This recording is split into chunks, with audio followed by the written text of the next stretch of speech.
सांवली बहू। शिल्पा है तो सांवली लेकिन बहुत ही टैलेंटेड। लेकिन कहते हैं ना, शादी के लिए तो लंबी और गोरी होनी चाहिए। शिल्पा, ये रिश्ता भी हाथ से गया। अरे कितनी बार कहा वो गोरी होने वाली क्रीम लगाया कर, लेकिन नहीं, किताब से सर खपाने से फुर्सत मिले तब ना। तू ही क्यों नहीं इसके लिए उपटन तैयार कर देती? शर्मा जी की बेटी का कम रेट में कितना अच्छा रिश्ता हुआ है। इसकी तो उम्र के साथ ही लड़के वालों की डिमांड भी बढ़ी जा रही है। शिल्पा को ये बातें अब बुरी नहीं लगती थी।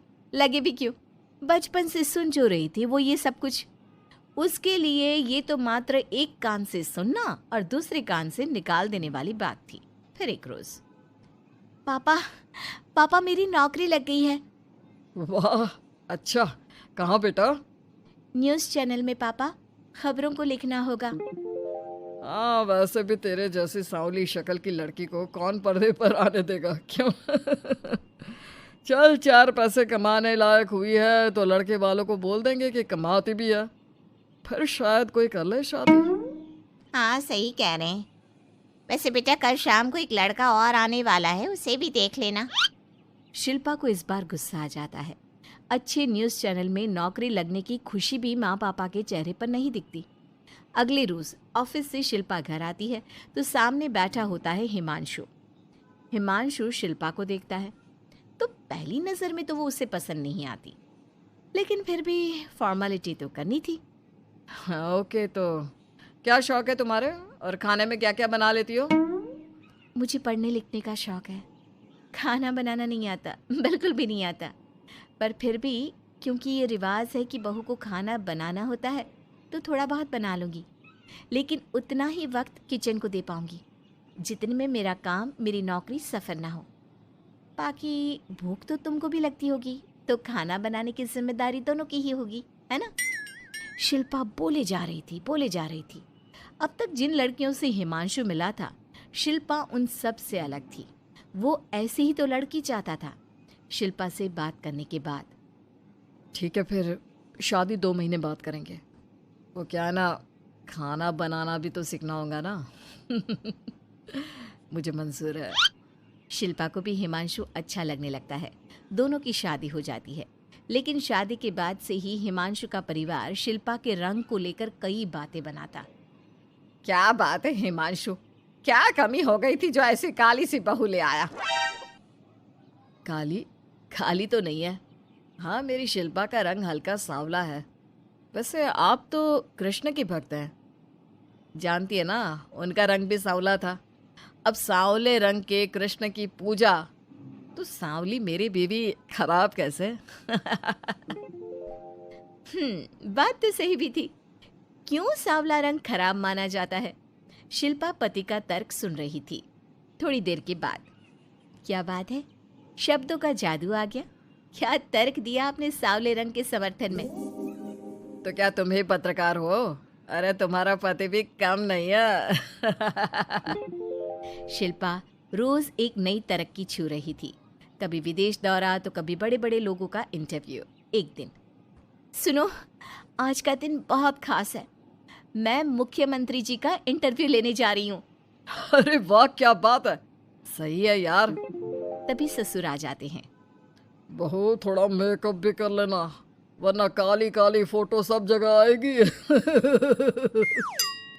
अरे हम तो शर्म के मारे किसी को दिखाते भी नहीं कि ये हमारी बहू है। न जाने क्या कमी थी। अरे वो शारदा दीदी की बहू देखो, कैसे मक्खन की तरह गोरी है। और नताशा, वो तो ऐसे लगता है जैसे भगवान ने दिल खोल कर रंग दिया है उसको। अरे माँ, आजकल रंग नहीं बुद्धि का जमाना है। हाँ, तो वो दोनों कहाँ पागल है, अच्छा खासा घर देख रही है। शिल्पा को ससुर की बात पर गुस्सा तो आता है, लेकिन वो मूड खराब नहीं करना चाहती। वो तो बस तैयारी करती है कि जल्दी से अच्छा सा मुख्यमंत्री का इंटरव्यू हो जाए और दुनिया देखे। होता भी यही है। शिल्पा जब शाम को घर आती है तो, अरे चाची, बुआ, फूफा जी, कैसे हैं आप सब? कैसे आना हुआ? शिल्पा को आसपास के लोग भी देख रहे थे। वो भी जानती थी कि उसने जो इंटरव्यू किया वो कितना वायरल हो रहा है। अरे बहू, बड़े लायक हो तुम। औरत होकर दुनिया की इतनी जानकारी। कितनी समझ है तुम्हारे अंदर। वाह वाह बहू, तुमने तो हम सबका सीना गर्व से चौड़ा कर दिया।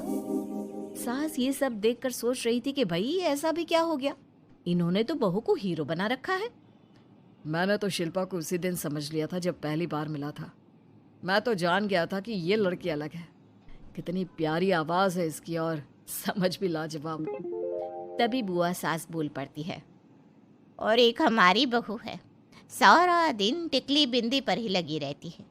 अरे दीदी, न जाने कौन कौन सी क्रीम लगाती है, अब तो चेहरे पर फोड़े भी निकल गए। कितनी बार कहा कुछ पढ़ाई आगे करके दुनिया में नाम कमाओ, लेकिन नहीं, बस सारा दिन शीशे के सामने खड़ी रहेगी। कोई बात नहीं फूफा जी, वो भी किसी की पसंद हो सकती है। हम लोगों का क्या, एक काम अच्छा कर दिया तो पूछ लिए गए, नहीं तो जमाना तो गोरी सूरत की ही तारीफ करता है। क्यों माँ जी? हाँ हाँ, वो क्या है ना, मैं ज़रा पानी लेकर आती हूँ, तू बैठ बहू। हाँ हाँ बहू, तू तो बैठ। वो क्या है ना, आज तो तुझसे बहुत सारी बातें करनी है।